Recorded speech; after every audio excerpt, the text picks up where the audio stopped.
Simposio sobre dinámicas de rechazos y resistencias filioparentales con varias comunicaciones. Lleva como título las dinámicas de rechazos y resistencias filioparentales en conflictos familiares disputados. Una mejor comprensión para una mejor praxis en psicología jurídica y forense. Me presento, soy María Luisa Refi Estarán, vicesecretaria del Colegio de Psicología de Vizcaya y voy a actuar como moderadora. Las comunicaciones que vamos a presentar van a ser las siguientes. Una, la revisión teórica y aspectos conceptuales y de las dinámicas de rechazos y resistencias filioparentales en procesos de divorcios disputados.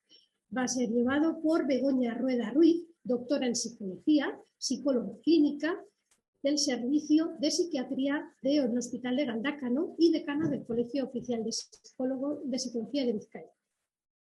A continuación, será la evaluación de las dinámicas de rechazos y resistencias filioparentales, revisión de constructos y propuestas metodológicas basadas en la evidencia, llevado por Fernando Álvarez Ramos, miembro del equipo psicosocial judicial de Vizcaya, psicólogo sanitario forense, vocal del Colegio Oficial de Psicología de Vizcaya, con la acreditación de psicólogo forense del Consejo de Psicología. A continuación será la intervención, tratamiento y abordaje de las dinámicas de State of Art, llevado por Joshua Róspide Ercoreca, psicólogo sanitario, terapeuta de familia y pareja, mediador familiar, entre otros, atiende en Bilbao a familias con dinámicas de resistencias y rechazos filioparentales. Para última intervención será la propuesta de actuación y retos de futuro para el manejo de las dinámicas de rechazos y resistencias filioparentales en conflictos familiares disputados. Llevado por Elena Fernández Marcaida, psicóloga clínica, mediadora y forense y durante años coordinadora del Servicio de Mediación Intrajudicial del Gobierno Vasco.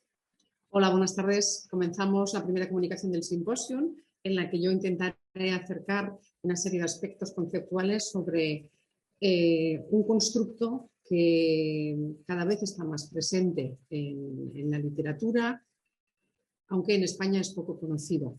Desde hace un tiempo en el Colegio Oficial de Psicología empezamos con esta inquietud, hicimos un trabajo de revisión bibliográfica y nos animamos a traer en este congreso pues, un simposio monográfico sobre diferentes aspectos. Esperemos que sea de su interés. Agradecer a la organización también que haya aceptado el simposio, que de alguna manera nos permitirá acercar tanto a profesionales de diferentes ámbitos, operadores judiciales, del ámbito forense, de la clínica, de servicios sociales y a la sociedad en general, un constructo que, bueno, esperemos que resulte interesante y que nos aporte luz para entender realidades muy complejas que se manejan en los conflictos familiares.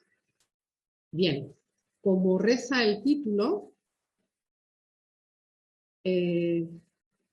comenzaremos un poco por clarificar algunos aspectos de este concepto que es nuevo y que confiemos en que cada vez se oiga mucho más, tanto entre profesionales como en la literatura científica y en los manuales y publicaciones en nuestro entorno español, ya que es un concepto que proviene del ámbito anglosajón y que está aportando muchísima luz para trabajar en casos muy complicados como son los conflictos de divorcio o las situaciones familiares disputadas. Bueno, si tenemos que dar una definición, podemos describir o definir las dinámicas de resistencia y rechazo filioparentales como un patrón relacional muy complejo en el que, como bien dice el nombre, participan todos los miembros de una unidad o de un sistema familiar, cada uno con su distinto nivel de implicación y responsabilidad, claro está, y que se expresa porque los hijos o hijas muestran actitudes o conductas de oposición a mantener una relación afectiva con alguno de los progenitores, al que denominaremos progenitor rechazado, un término que quizás no es habitual escucharlo, y mostrando habitualmente una relación cercana hacia el otro progenitor, al que denominaremos progenitor favorito o preferido. Uno de los elementos novedosos de este concepto es que de alguna manera incorpora la dimensión relacional, es decir, la dimensión sistémica, porque cuando aparecen en situaciones familiares muy complejas, sobre todo, como decíamos antes, en situaciones de divorcio de alto conflicto, pues estas situaciones cada vez más frecuentes están saliendo ya del ámbito familiar y acaparan actualmente gran atención judicial, terapéutica, incluso social y mediática, como podemos estar viendo en los medios de comunicación recientemente. A pesar de que tiene baja tasa de prevalencia en general, es un problema que preocupa mucho a los operadores legales y a los profesionales que están implicados tanto en la evaluación e intervención. Luego veremos, pero las consecuencias que producen en los jóvenes y en el sistema familiar, en estos niños o en estas niñas menores, tienen bueno, una gran importancia, y luego también son la complicación del sistema jurídico en el que se ven inmersos.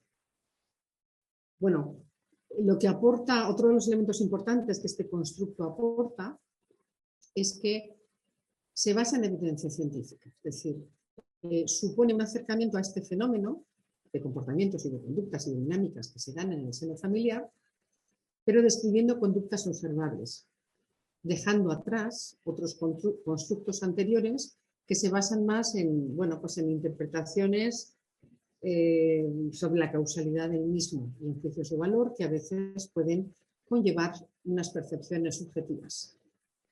Que parece un paso pequeño, realmente es algo que permitirá, como veremos después en la siguiente comunicación, avanzar hacia modelos de evaluación que permitan describir esas conductas observables. Por otro lado, el aportar una visión sistémica relacional para entender este fenómeno, pues nos permite también tener en cuenta no solo a la familia nuclear, sino también a la familia extensa, porque todos ellos pueden tener algún tipo de influencia, participación y por tanto responsabilidad, tanto en la génesis como en su desarrollo o en la finalización de esas dinámicas. Algo que hay que tenerlo en cuenta, porque desde esta visión sistémica y relacional también, como defenderemos posteriormente, pues la intervención debe ser sobre todos los miembros del sistema. Estas dinámicas de resistencia y rechazo filioparentales afectan negativamente tanto a los menores como a los padres. A los menores porque impactan negativamente en su desarrollo y condicionan de alguna manera el vínculo afectivo que tienen con ambos progenitores. En los casos más graves llegan a constituir una forma de maltrato infantil que supone poner en riesgo al menor a sufrir grandes daños emocionales.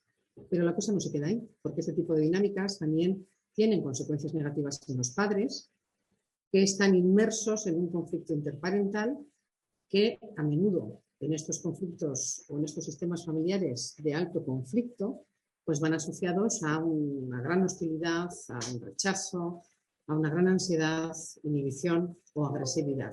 Algo que va a afectar a su ejercicio de la parentalidad y también tendrá impacto sobre el niño. Bueno, en esta gráfica queríamos presentaros, recogiendo un poco ideas de algunos profesionales de modelo anglosajón, que Capdevila y Molina después hicieron una revisión en nuestro contexto más cercano, en el que hay que entender la relación filioparental después de una separación o divorcio como un continuum. Es decir, no hablamos de todo o nada, no hablamos de resistencias o rechazos que están o no están, sino que pueden estar presentes de muy diversas formas y además son de naturaleza dinámica, con lo cual pueden ir cambiando. En un polo, en un extremo, tendríamos cuando el niño o la niña tiene contacto con ambos progenitores, puede tener unas relaciones positivas con los dos progenitores o puede tener una afinidad con alguno de ellos. En una posición más intermedia podemos tener al niño o la niña que prefiere tener contacto con un progenitor, al que llamábamos antes el progenitor favorito, y puede crear una alianza con uno de ellos y se puede empezar a generar un distanciamiento respecto al otro progenitor. En el otro extremo, en el que ya aparecen las dinámicas de rechazo o resistencias filioparental, encontramos un niño que rechaza a uno de los progenitores, al que denominamos el progenitor rechazado. Y en ese caso puede ir desde un distanciamiento a una situación máxima de rechazo o de alineación con el otro progenitor. Es verdad que ahí puede haber situaciones de distanciamiento que responden a un distanciamiento realista por algún tipo de causa, evolución o dinámicas o por el devenir del día a día y las relaciones cambiantes que puedan tener, al otro extremo en el que puede haber una alienación de naturaleza más patológica. Para entender las dinámicas de rechazo y resistencias filoparentales, tenemos que situarnos en ese momento en el que tras la separación, divorcio o finalización de una relación, se produce una ruptura que va a afectar a toda la situación familiar y a todas las dinámicas que se crean entre los diferentes miembros. Pero entendiéndolo, puedo decir, como un continuo donde eso pueda producirse y nos dé lugar a entender las diferentes manifestaciones, tanto en frecuencia como en intensidad, que se puedan producir. Si hablamos de la prevalencia, en general es un fenómeno un poco frecuente, pero queremos resaltar que, dado el gran impacto que tiene sobre el sistema judicial, es de gran relevancia valorarlo. De hecho, Hills, en una revisión que hizo en 2016, fue el que venía a constatar que este tipo de dinámicas son las responsables de gran parte de los casos más intransigentes en los juzgados de familia, lo cual supone no solamente un gran sufrimiento, sino también una gran dedicación de recursos y una complejificación de todos los procesos de divorcio judicializados o disputados.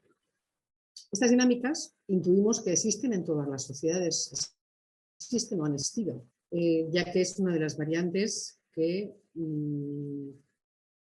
existe en el ámbito de los conflictos relacionales.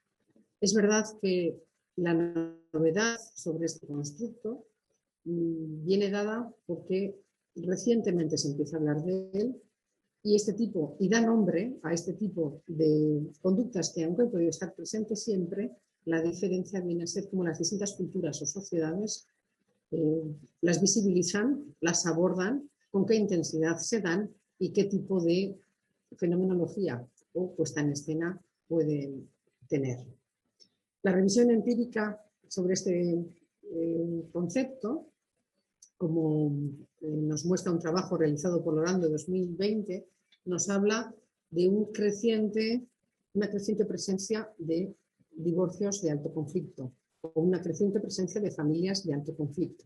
Bueno, pues un análisis de los datos de los expedientes judiciales y los procesos de separación en Estados Unidos entre el año 85 y 2018 reveló que de más de 3.000 y pico, 3.300 casos estudiados, 1.181, es decir, el 33%, eran casos en los que se daban dinámicas de rechazo y resistencias filioparentales en los juzgados de Estados Unidos y que existían conductas de alienación parental probadas. Inicialmente hablaremos mayoritariamente de este contexto anglosajón porque estamos hablando de un concepto que nace en los años 70 y muy vinculado a países en los que tenían la presencia de procesos de separación o divorcio en los juzgados, algo que en nuestro contexto más cercano todavía no había llegado. En esa misma revisión se vio que la evolución fue creciente. De 5 casos en 1985, ven ahí los datos en pantalla, un crecimiento progresivo hasta llegar en el año 2017 a 105 casos y en el 2018 una pequeña disminución de 5 casos. En el momento en que ponemos nombre a un concepto y lo operativizamos y empezamos a observarlo y a evaluarlo, es cuando podemos tener cifras. Realmente, probablemente estas cifras estén infraestimadas en el sentido de que hablamos de un fenómeno reciente operativizado recientemente en los procesos judiciales de separación. Otro dato destacable es que entre el 25 y el 30% de esa alienación ejercida era ejercida por el padre, 60% por la madre y un 10 o 15% por otros familiares, normalmente de familia extensa. Bueno, más allá de los datos, porque tendríamos que hacer un repaso de muchísimas más revisiones, el mensaje a trasladar es que este concepto no aparece solo, no es una cuestión atribuible a un género, sino que está presente tanto en hombres como en mujeres, tanto en padres como madres y en otros familiares. Un estudio en Canadá, en esta misma dirección, que hicieron Bala y colaboradores en el año 2010, hablaba ya de una presencia en el año 89 de dinámicas de resistencia y rechazo filioparentales que se vieron exponencialmente incrementados en el año 2009. Probablemente si tuviéramos datos de los últimos años, esta cifra seguiría creciendo. Lo que estamos viendo es que, dada la relevancia que está adquiriendo esta problemática por su complejidad, por el sufrimiento que genera, por su impacto y por la obstaculización también de todos los procesos judiciales y la dedicación de recursos que requiere, pues actualmente es un tema que está generando gran cantidad de publicaciones sobre familias de alto conflicto y sobre las dinámicas que en ellas se producen de rechazo y resistencia filioparental. Los próximos años intuimos que darán mucho que hablar sobre este concepto. De hecho, 2020, el año de la pandemia, tenemos que decir que el primer semestre fue realmente un semestre en el que convergieron muchísimas publicaciones internacionales, que fue lo que nos animó también a seguir profundizando en este concepto, un trabajo que habíamos iniciado en 2019 y que queríamos finalizar hacia el 2020 y que inevitablemente, dado el interés, pues continuamos trabajando sobre él. Bien, avanzando un poquito más sobre este concepto, sobre el que hemos dicho que es un concepto reciente, bueno, hablaremos de que surge en el entorno anglosajón, principalmente en Estados Unidos, y muy vinculado al trabajo que se hace en los juzgados, especialmente quien esté interesado por el tema, que busque iniciativas de publicidad, de publicaciones y de congresos, acciones de difusión del conocimiento de la AFCC, la Asociación de Familias y Juzgados de Conciliación. Bien, el término proviene inicialmente de Resist and Refusal Dynamics, creado por Walters y Friedlander en 2016. Originalmente estos autores lo equiparaban a los rechazos no justificados, como era la alienación parental, y no incluía los rechazos justificados, como el debido a abusos o violencia y maltrato.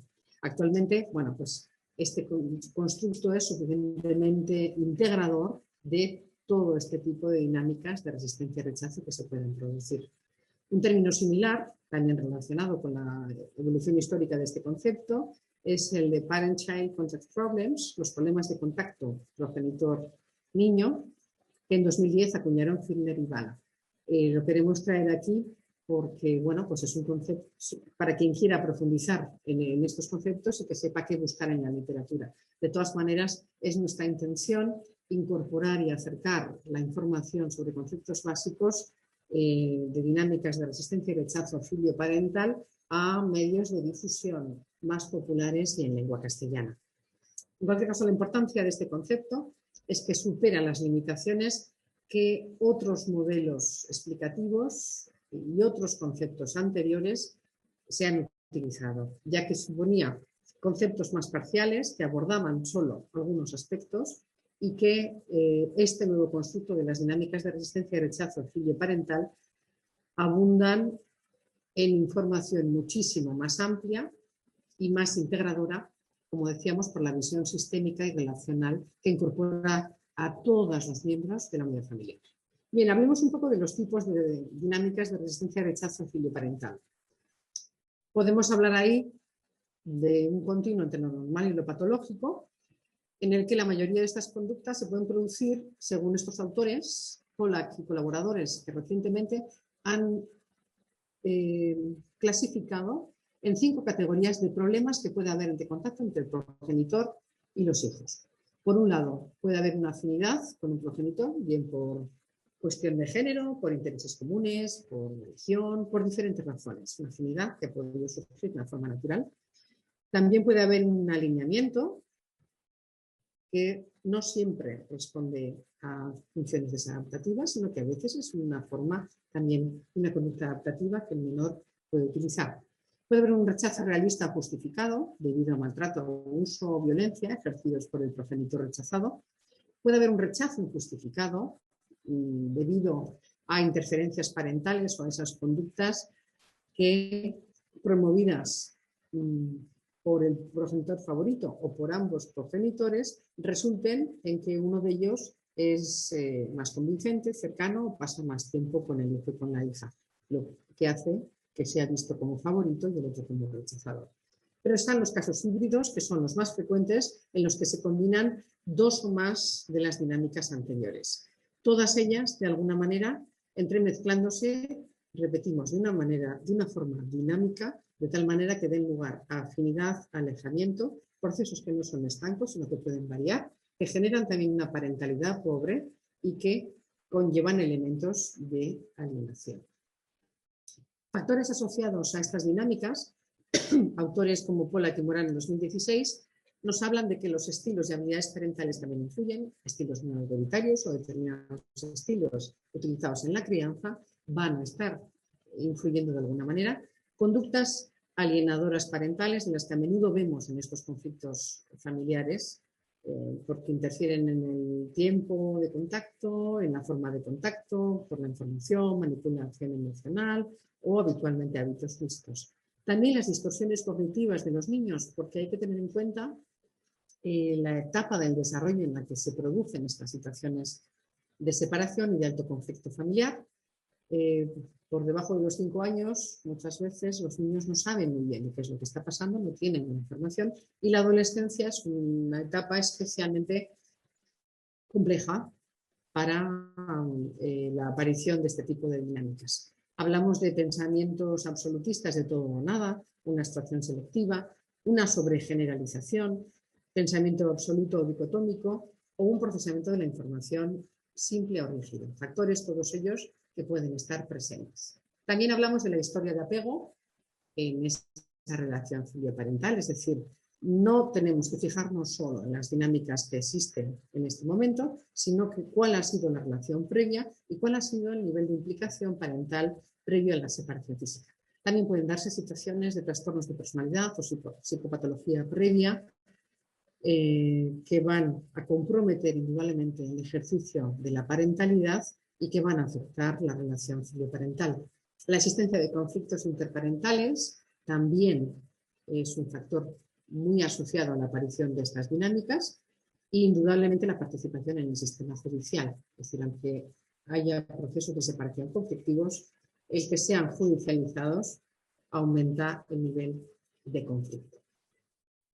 Todos esos factores, Kelly y Johnson los incorporaron en el 2001 en un modelo explicativo de las dinámicas de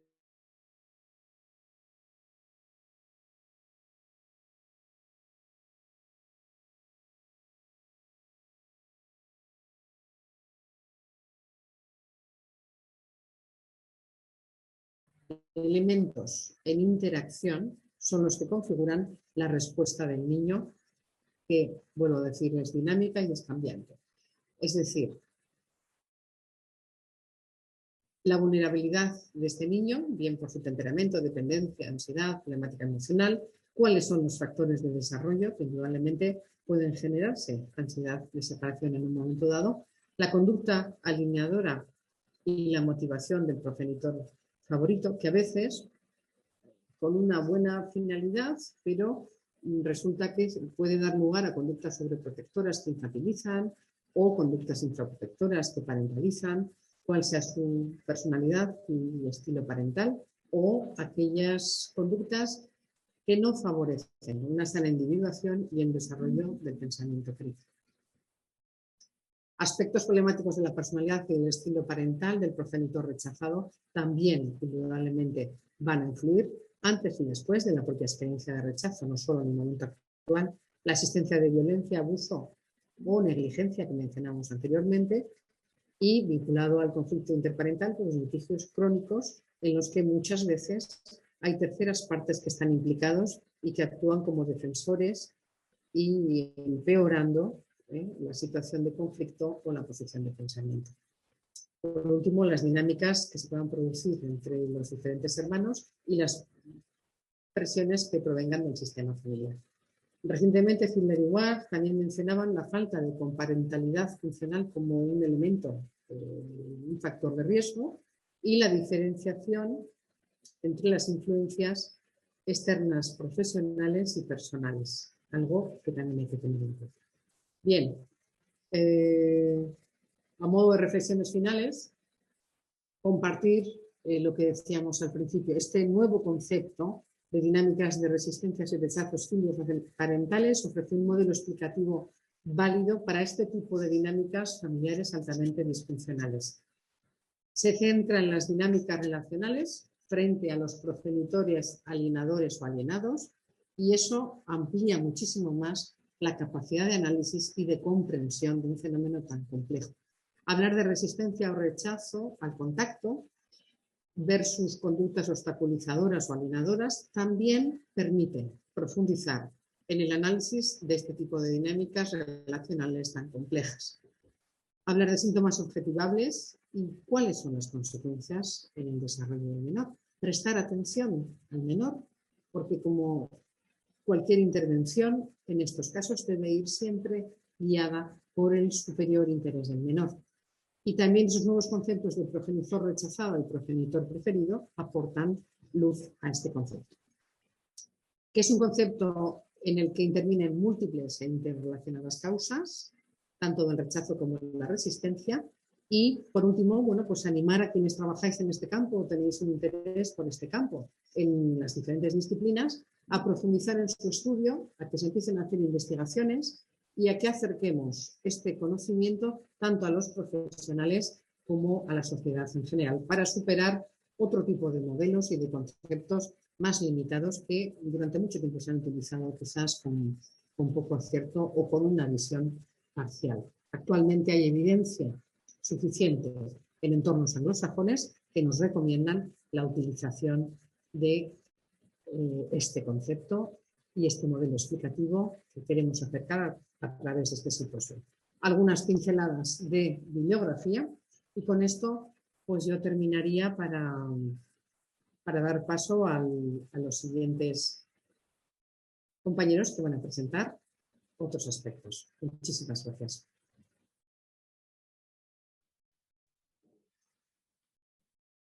Muy bien, bueno, continuamos.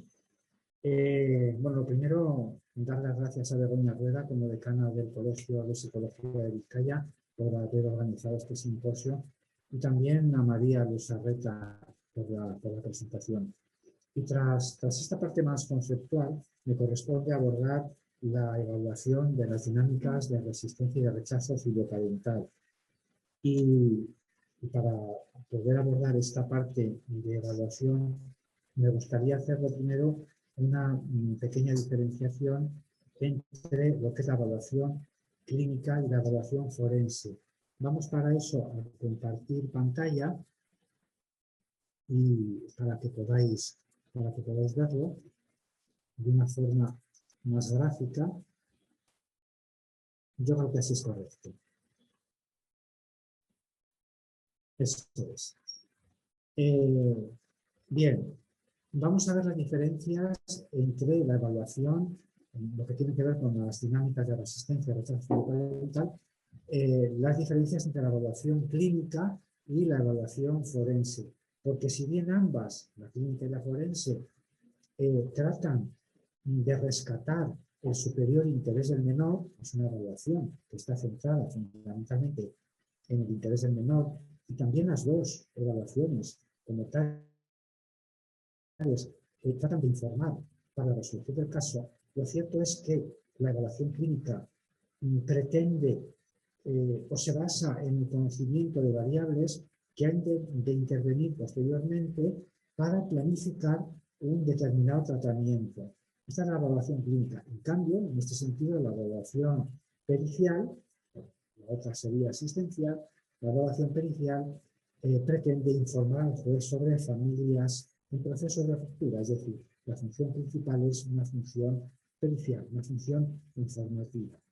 También es diferente la actitud del sujeto frente a una evaluación y a otra, sobre todo lo que tiene que ver con la voluntariedad del proceso. En la evaluación asistencial es un proceso de tipo voluntario basado en la confianza, en una relación evaluador-evaluado de confianza. En cambio, la evaluación pericial es una evaluación que no es voluntaria. El sujeto no acude de forma voluntaria a realizar ese tipo de evaluación, los sujetos, y no se basa, la base principal no es la confianza. Otro aspecto finalmente que tiene que ver con la diferencia es la no confidencialidad de la evaluación pericial. Esto por objetivo, evidentemente, es informar, y la confidencialidad que se mantiene en la evaluación asistencial o en la evaluación destinada al tratamiento. Nos centraremos en este momento, en esta comunicación, en los aspectos básicos de la evaluación pericial, que tienen que ver tanto con la especial como la pericial, y también en cuanto a la metodología hablaremos fundamentalmente de la evaluación pericial. La mayoría de elementos, gran parte de los elementos son comunes. En ese tipo de evaluación de las dinámicas de resistencia y de rechazo filioparental, bien sea clínica, bien sea forense, el punto fundamental es poder llegar a determinar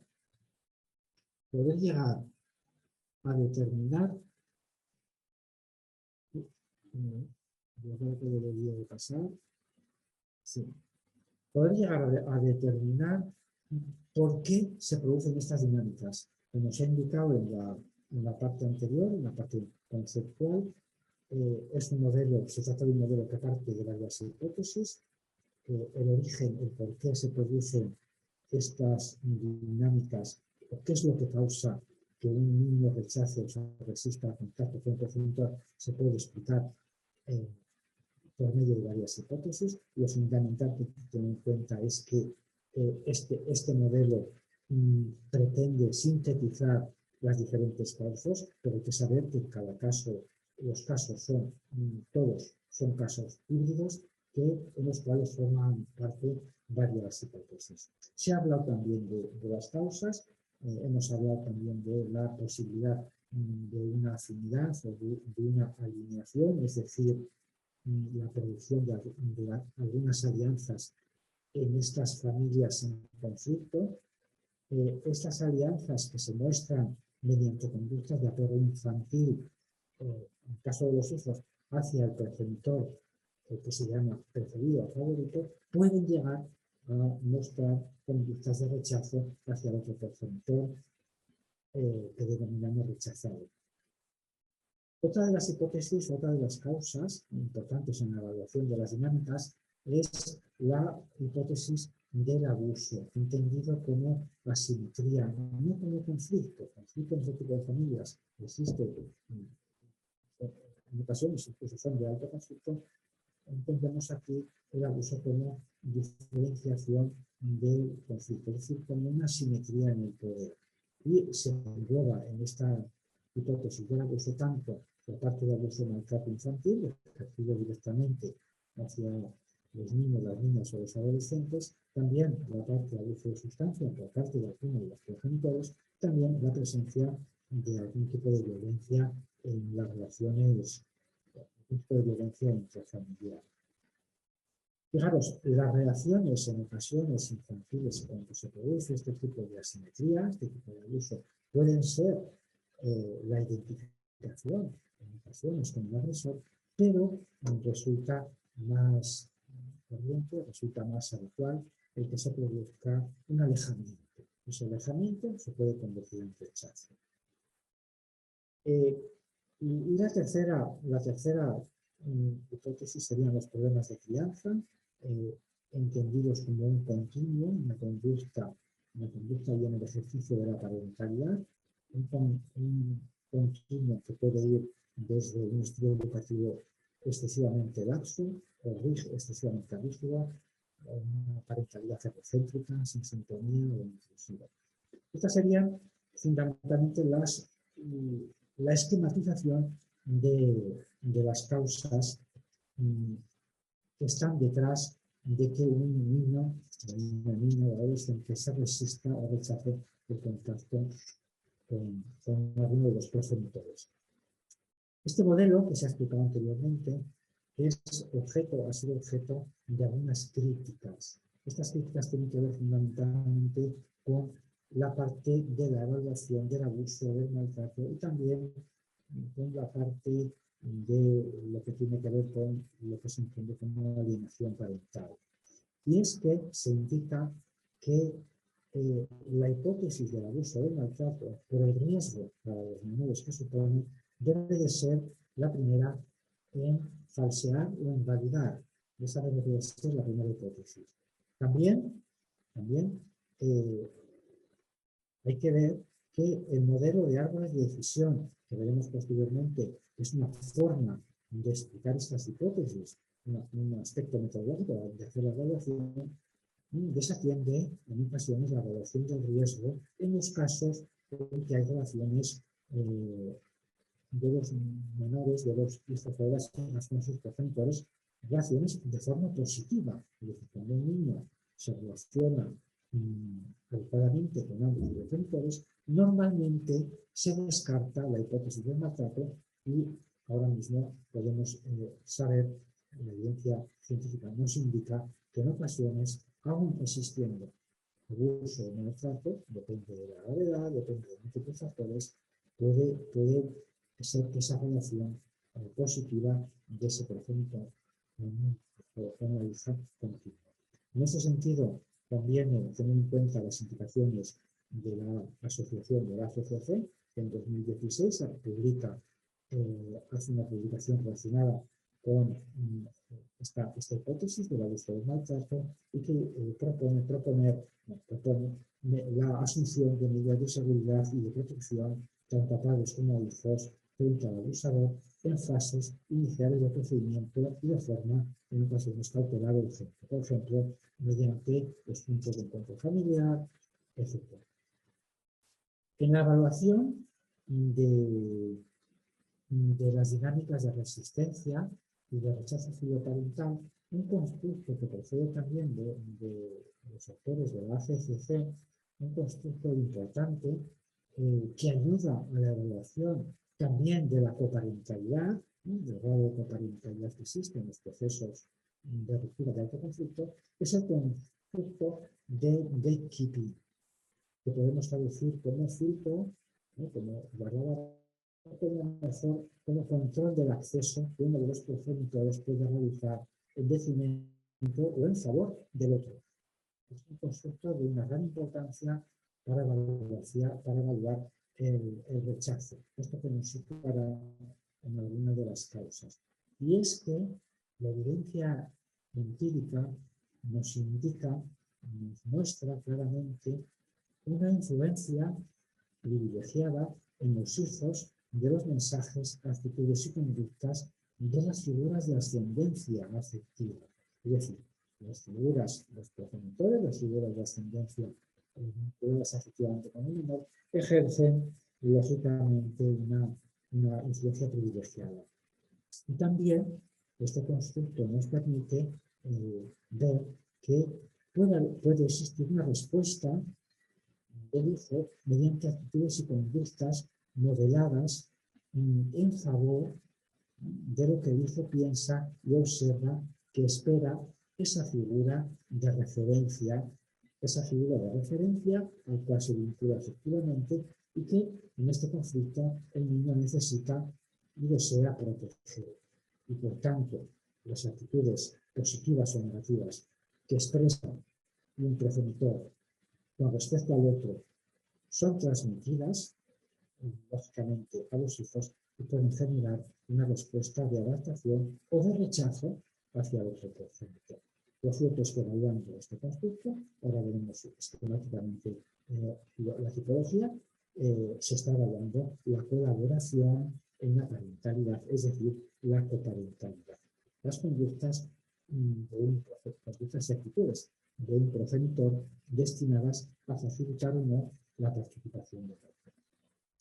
En este tipo observamos también que keeping Hay que entenderlo como un constructo que puede ir desde gatekeeping, de un control del acceso muy facilitador, a uno muy restrictivo.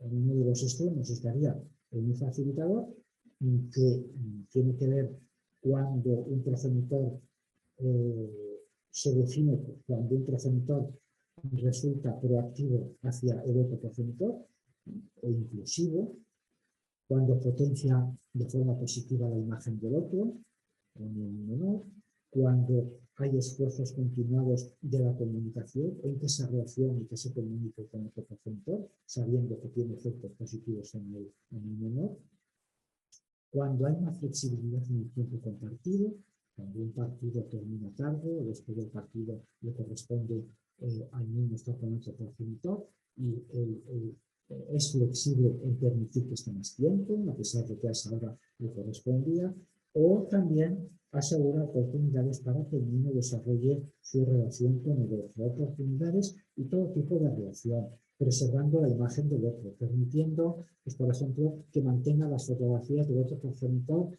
en su habitación, etc. Y en el otro extremo, pues estaría el control muy restrictivo, que está materializado en conductas graves de alienación, de instrumentalización para menoscabar la imagen del otro progenitor. A veces estas conductas pueden ser, incluso se pueden transmitir de forma inconsciente, incluso no llegar a comprender la gravedad de estas conductas, cuando se margina al otro progenitor, o se le denigra, o se impide que haya comunicación, o hay una rigidez en los horarios, en el tiempo compartido, siendo excesivamente rígidos y por tanto en detrimento de los niños, etc. O cuando hay una grave, ya digo, en función de dos variables, de si un progenitor facilita la participación del otro o lo restringe, y en función de si promueve o no promueve la seguridad y bienestar de los menores, podemos dividir en 5 la tipología del gatekeeping. Protector de apoyo, es aquel progenitor que anima y protege al otro progenitor. Apático, cuando delega la responsabilidad en el otro. Protectivo, es aquel que le trata de proteger al menor con respecto al otro progenitor, es decir, percibe al otro progenitor como una amenaza para el niño y por tanto le trata de proteger como tal, o no justificativo, que es el que restringe de forma injustificada al niño del contacto con otro progenitor. Y la forma, finalmente, habría una forma variable e inconsistente mediante el uso de estrategias adaptativas o adaptativas combinadas, unos y otros. Siempre teniendo en cuenta, cuando hablamos de evaluación de este tipo de modelos, que son normalmente construyen varias tipologías. Nunca son modelos unívocos, sino que son modelos, en muchas ocasiones, bueno, en el cual hay varios factores. Bien, finalmente, me gustaría hacer una referencia a algunos aspectos metodológicos, algunas propuestas metodológicas que están basadas en la evidencia científica que nos sirven para la evaluación de este tipo de dinámicas. Lo primero que hay que decir es que el método de evaluación tiene que ser hipotético-deductivo, por tanto, basado en la formulación de hipótesis y en la verificación de las mismas. Y en este método, las principales técnicas de evaluación que han mostrado mayor eficacia son las entrevistas individuales, siempre con todos y cada uno de los componentes de la unidad familiar, siempre con todos y cada uno, repito, de los componentes de la unidad familiar, puesto que se hará una evaluación integral de toda la familia. También las entrevistas conjuntas, pues por ejemplo, de la fratría, las entrevistas conjuntas de sus sistemas progenitores, etc. La observación sistemática de la interacción de los hijos con cada uno de los progenitores es otro aspecto relativo importante, pues porque permite inferir cómo es la relación que tiene el hijo, la hija o el adolescente con uno y con otro progenitor. las pruebas psicométricas y la coordinación y entrevistas con profesionales en contacto con la familia serían los dos aspectos finales relacionados con las técnicas de la evaluación.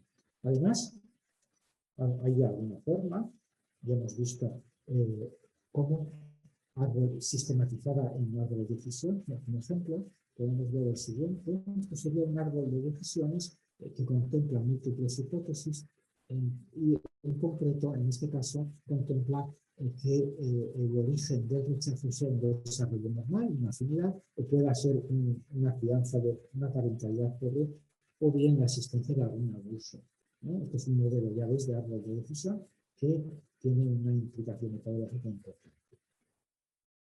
Otra parte importante es el análisis y sistematización de la evidencia disponible del caso a través de 4 niveles de inferencia que aporta Keating y Whitman en 2005, que se relaciona, también permite concretar de forma adecuada los informes.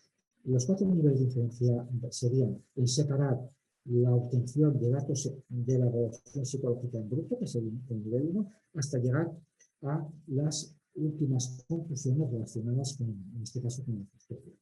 Importante el uso de guías y buenas prácticas y de protocolos en la medida que unifican el proceso y también que están basados en evidencia y finalmente el mantener escrupulosamente un respeto al código ético, a las consideraciones ético-deontológicas, puesto que preserva al proceso de evaluación este respeto escrupuloso de todos los manuales y las guías de buenas prácticas y los protocolos van también en favor de estas consideraciones escrupulosas de los principios ético-deontológicos. El ejemplo de árbol de decisión que hemos visto y finalmente, agradeciéndoos vuestra atención, os dejo la bibliografía que se ha utilizado en la elaboración de esta comunicación también como referencia pues estas pequeñas reseñas biográficas. Muchísimas gracias por vuestra atención.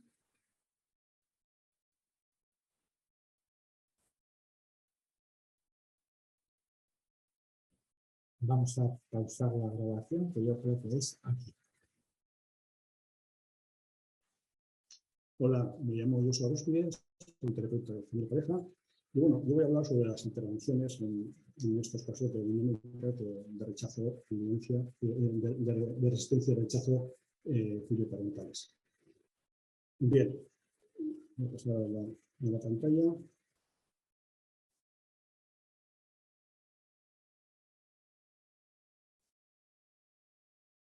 Lo ponemos aquí. Bien. Entonces, quienes nos dedicamos a la psicología, nos dedicamos a las personas, ¿no? Nos dedicamos a las personas, básicamente nos dedicamos también de una manera u otra a las familias, porque es donde empezamos, es el crisol de la formación de la persona, ¿no? Y en este caso, de los casos de dinámicas de resistencia, rechazo filioparental, la familia cobra una importancia fundamental. Y es una de las situaciones más dolorosas también y más dañinas, ¿no? para la formación de las personas, porque supone una especie de guerra civil, ¿no? Es decir, una forma en la que la familia no es un ámbito seguro, donde cada uno puede crecer y apoyarse en los demás, sino que es un ámbito de rivalidad e incluso un ámbito donde se hace daño, ¿no?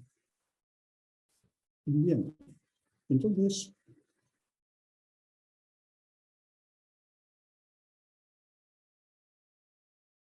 en primer lugar, como siempre, en toda intervención, a lo que deseamos llegar siempre es a un momento de prevención en el cual, digamos, todos estos casos sean abordados incluso antes de que padezcan, ¿no?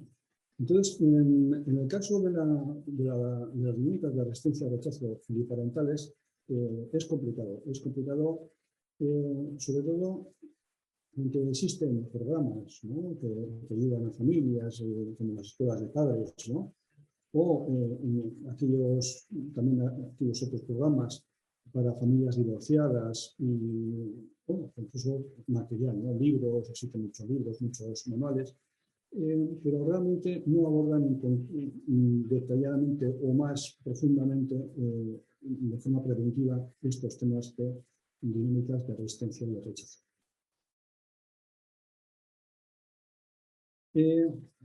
Bien, entonces es difícil encontrar algo que se pueda ajustar, ¿no?, exactamente a esto. Hay programas más bien generales, ¿no?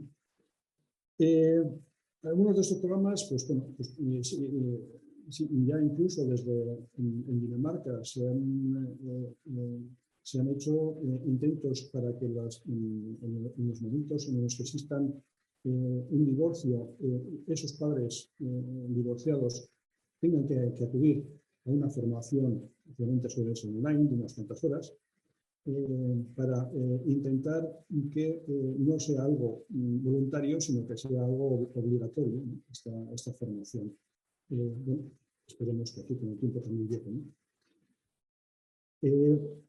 Entonces, el contenido de esas intervenciones preventivas suelen ser más psicoeducativas, ¿no? Ejercen e incluyen ejercicios de mejora de habilidades sobre la cooperación parental, comunicación y sobre todo cómo proteger al menor del conflicto. Una de las cuestiones, los factores que todos los expertos que intervienen en este tipo de familias insisten es el tiempo. La importancia de abordar prematuramente y no alargar la intervención con estas familias. Cuanto más tarde se intervenga y cuanto menos efectiva y más se prolongue esa intervención, si no es efectiva, más daño se les puede estar aportando a la familia, ¿no? Entonces, tal como dice en el estudio de Ibala, hay que tener en cuenta que las dinámicas de resistencia y rechazo filioparentales se afianzan y agravan con el tiempo, y estas dinámicas familiares evolucionan más negativamente cuando el niño mantiene escaso o nulo contacto con el progenitor rechazado. Bueno, como antes comentaba Fernando, hay una evaluación que es más para el ámbito forense y otra evaluación que, bueno, aunque puede tener algo común, es más para el ámbito de la intervención, ¿no? Nosotros, para la intervención, pues tenemos que evaluar el nivel de riesgo de esta la familia, utilizando una serie de factores. Generalmente, el riesgo, a grosso modo, se suele evaluar en función de la probabilidad y las consecuencias, ¿no?, la probabilidad de que ocurra esa situación y las consecuencias que serían sobre la familia, sobre el niño o sobre los adultos. Entonces, ya aquí tenemos un cuadro en el que el blanco sería el riesgo trivial, los verdes serían riesgos tolerables, los amarillos los riesgos moderados, en rojo riesgo importante y en negro riesgo intolerable. Nosotros ahora vamos a hablar de riesgos moderados, riesgos leves, riesgos moderados y riesgos severos. Pero básicamente es lo mismo. Entonces, sobre algún tipo de familias no vamos a poder intervenir. Va a ser muy complicado, ¿no? Serían principalmente las que están aquí en negro, ¿no? Estas familias, por determinadas circunstancias, puede ser que no sea adecuado intervenir, por ejemplo, pues porque tiene algún miembro de la familia tiene una enfermedad mental que no está siendo tratada y que es suficientemente importante como para poder interferir en la intervención, ¿no?, en la terapia, ¿no? O puede ser que sean amenazas autolíticas. Puede haber una historia familiar de no asumir, ¿no?, ni las órdenes judiciales ni las terapias. Bueno, existe una serie de excepciones sobre las que no vamos a poder intervenir. Entonces, básicamente nos vamos a fijar en esta evaluación en sobre todo dos dimensiones, naturaleza y severidad, La naturaleza, como ya se ha explicado anteriormente, ¿no? Lo ha explicado Begoña, pues podría venir desde la afinidad, el alimento, el rechazo justificado, injustificado o híbrido, ¿no? Esos serían los tipos de dinámicas de resistencia y rechazo. Pues primero hay que saber a qué tipo de dinámica corresponde, ¿no? Y luego, por otro lado, sería la severidad o la intensidad, ¿no? Entonces, que eso lo podemos evaluar en función de la probabilidad, la frecuencia que se da, la intensidad o, sobre todo, generalmente, sobre las consecuencias, ¿no? Se evalúa si un niño, un familiar o la familia está más o menos dañada en función de unos indicadores. Entonces, nuestro principal objetivo, el primero que tenemos que tener en cuenta con estas familias, es que hay que proteger a los menores, ¿no? Eso es lo que siempre tiene que ser nuestra brújula ante las diversas circunstancias de la intervención. Entonces, en primer lugar, lo habitual es una entrevista con la familia en la cual determinamos o podemos evaluar qué tipo de dinámica se está produciendo. Si es un rechazo justificado o si es un rechazo injustificado. Si es un rechazo justificado, ¿no? Puede ser insultos, puede ser agresiones, ¿no? De uno o ambos progenitores. Entonces, lo que hay que hacer es parar la intervención y la intervención, o sea, no buscar una intervención de revinculación, sino separar a ese progenitor del menor.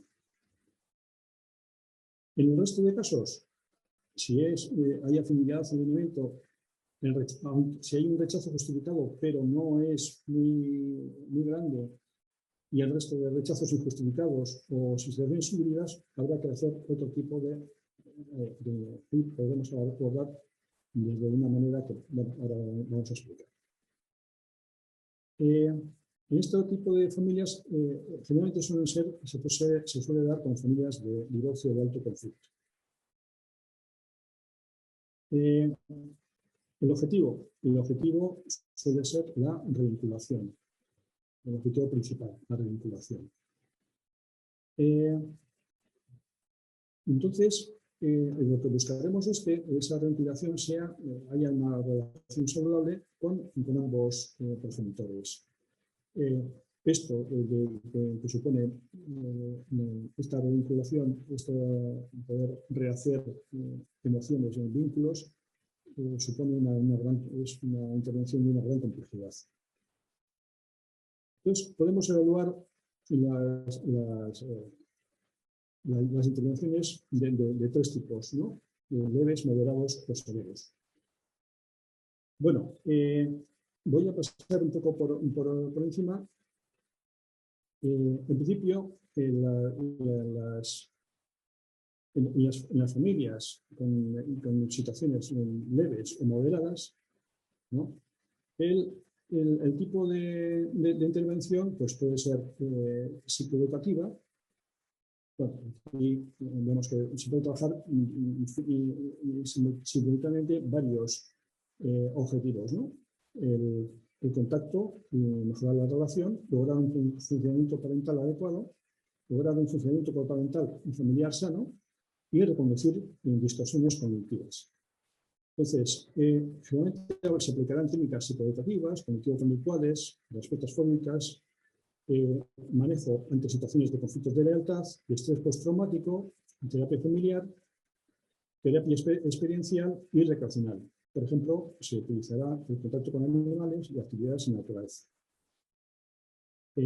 Bueno, a veces, en Estados Unidos están incluso utilizando estas terapias de manera intensiva, ¿no? En campamentos durante varios días, ¿no?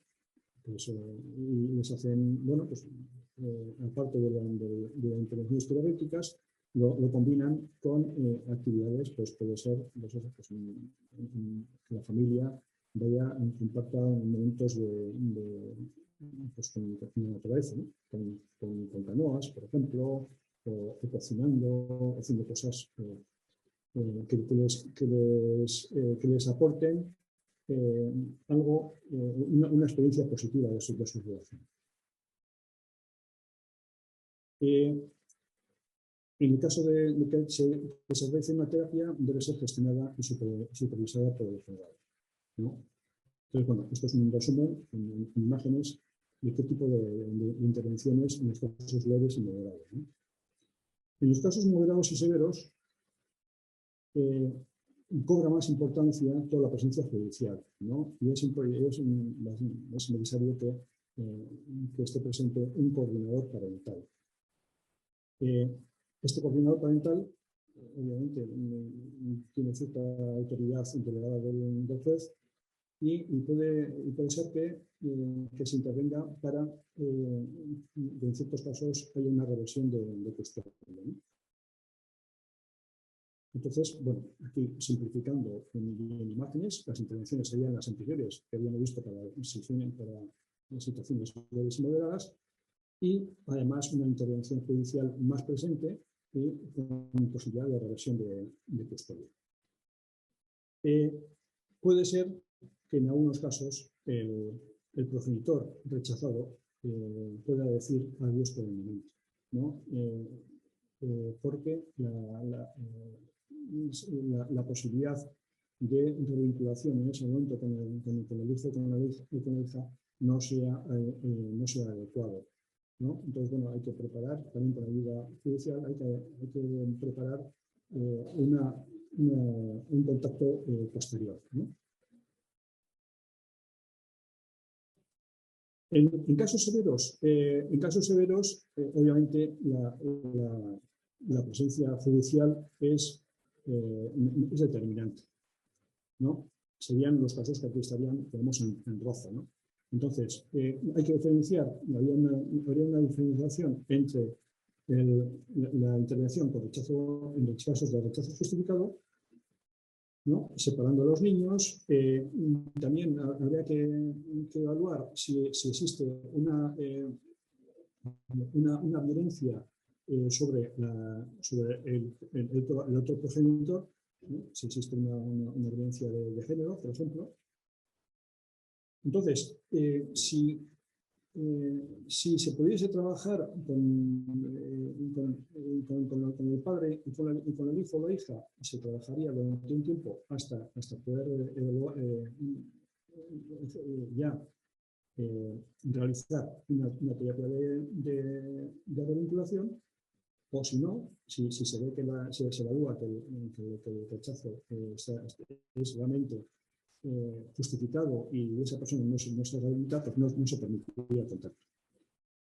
En casos de rechazos injustificados e híbridos, generalmente en familias con divorcio de alto conflicto, sobre todo se empezaría a proteger la seguridad y bienestar del niño, ¿no? Entonces, también existiría una imposición judicial donde podría haber una reversión de custodia, ¿no? Se darían las intervenciones terapéuticas, quizás a veces de manera secuencial, pero también con la posibilidad de la reversión de custodia, ¿no? Esto sería en imágenes, pero prácticamente lo que se podría abordar, con gran peso del sistema judicial, ¿no? El coordinador de parentalidad, y también la posibilidad de que el progenitor rechazado diga adiós por el momento, ¿no? Bueno, esto es básicamente condensado un esquema de Pollard y Hitler que está en internet y se puede buscar, que bueno, está en inglés, pero son todas estas intervenciones de manera condensada. Buenos días a todos. Me llamo Elena Fernández Marcaida Goitia. Pertenezco al Colegio de Psicología de Vizcaya y junto con mis compañeros que han expuesto anteriormente, hemos hecho un estudio sobre las dinámicas de resistencia y rechazo filioparentales en conflictos familiares disputados. Mi comunicación se va a centrar en lo que es las herramientas de cara al futuro, los retos que podemos tener de cara al futuro ante esta grave problemática. También agradecer el poder participar en este 5º Congreso Nacional de Psicología. Yo creo que para orientarnos y para empezar, siempre lo mejor es el principio, hablar por lo que es el divorcio, la separación o la ruptura de pareja indistintamente. En sí misma constituye una decisión que ha llevado un tiempo tomar y que hasta en el mejor de los casos, aún habiendo un acuerdo mutuo entre las partes, constituye un foco de tensión y de estrés para toda la familia, es decir, para los progenitores, los niños y en ocasiones las familias de origen. Se vive siempre como un hecho traumático, incluso yendo bien. Esta situación puede dar lugar a que aparezcan en esa lucha que constituye el divorcio para la gran mayoría de las personas, una guerra en la que hay que ganar tanto a los hijos como a nivel económico, aparezcan la manipulación de los menores con un enorme coste emocional para los mismos. En esta guerra no solo hay que ganar a los hijos, sino hay que conseguir hacer el mayor daño posible a la otra parte. ¿Qué consiguen? Que los niños mantengan inicialmente una guerra de lealtades con ambos progenitores y posteriormente un rechazo a uno de ellos. Nosotros vamos a denominar a ese progenitor, el progenitor rechazado, el padre o madre rechazados, y mostrando que existe una relación cercana y de fuerte relación entre el progenitor favorito o preferido. Me gustaría definir, tal y como hemos hecho, y que quizá lo han hecho mis compañeros, lo que es las dinámicas de resistencia y rechazo filioparental. Es un patrón relacional complejo en el que participan todos y cada uno de los componentes de la unidad familiar, aunque a distinto nivel y responsabilidad, por supuesto, que se expresa y se manifiesta en los niños o niñas mediante actitudes y conductas de oposición a mantener una relación afectiva con uno de ellos, como hemos dicho, el progenitor rechazado. Con esta definición y esta denominación, lo que hemos intentado es objetivar lo que es el conflicto, describir conductas objetivas y realmente observables por diferentes actores o profesionales que intervienen en este conflicto, tanto a nivel judicial como a nivel asistencial o de detección, es decir, psicólogos, trabajadores sociales, educadores sociales y operadores jurídicos, letrados, jueces magistrados y Ministerio Fiscal. Hay una segunda parte aún más dañina, que es cuando se consigue y se consigue el objetivo de tener un progenitor rechazado, es decir, no solo le deja de tratar y le rechaza, sino que le deja de querer, con lo que supone a nivel emocional para un menor esa situación.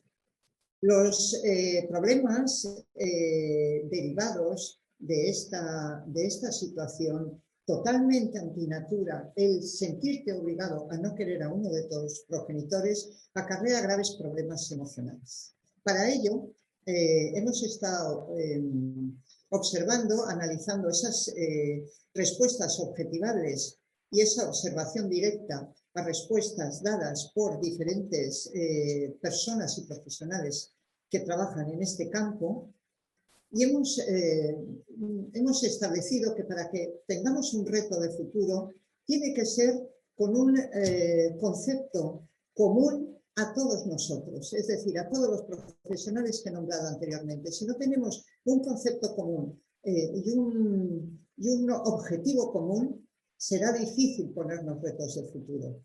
Para empezar, en estos retos es fundamental tener claro que la primera parte, siempre hablamos de prevención, pero previa a esa prevención, e incluso siendo parte de la misma, tendríamos lo que es la divulgación del problema, que es el objeto, del problema que hemos descrito y el objeto de nuestro estudio. La divulgación, ¿qué quiere decir? La divulgación, el dar a conocer que esto existe, que no es una quimera que se utiliza en los procesos judiciales, sino que es una realidad. Esta divulgación implica una educación. La base de todo en esta vida es la educación y el conocimiento. Si no lo conoces, no sabes reaccionar ante lo que se presenta. Cuando hablamos de divulgación, hablamos de programas de prevención desde las instituciones, administraciones y a través de los colegios con programas divulgativos. Y no solo la educación a los padres o a aquellas personas que van a sufrir un divorcio o una separación, sino también de aquellos profesionales, la formación específica de aquellos profesionales que podemos intervenir en este problema. ¿Cuáles serían nuestras acciones ante esa divulgación, hasta ese objetivo de divulgación? Pues los programas educativos, los programas en los que se pueda intervenir y dar a conocer la existencia real con datos objetivos de este conflicto, y de ahí pasaríamos constituyendo parte de lo que es la prevención. Ahora nos vamos a centrar en lo que es la prevención, que, como hemos dicho, en sí misma la divulgación implica educación y prevención, pero hablaríamos de la detección precoz. ¿Cómo sería esa detección precoz de casos concretos en los que se da esta problemática? ¿Desde dónde sería esta detección precoz? Realmente este conflicto familiar empieza a estar larvado anteriormente a la judicialización del divorcio. Cuando ya has tomado la decisión de un divorcio y empiezas a planificar o empiezan a planificar cómo es su futuro y cuál es la decisión a tomar, comienza la actuación de ese progenitor para conseguir el rechazo hacia el otro.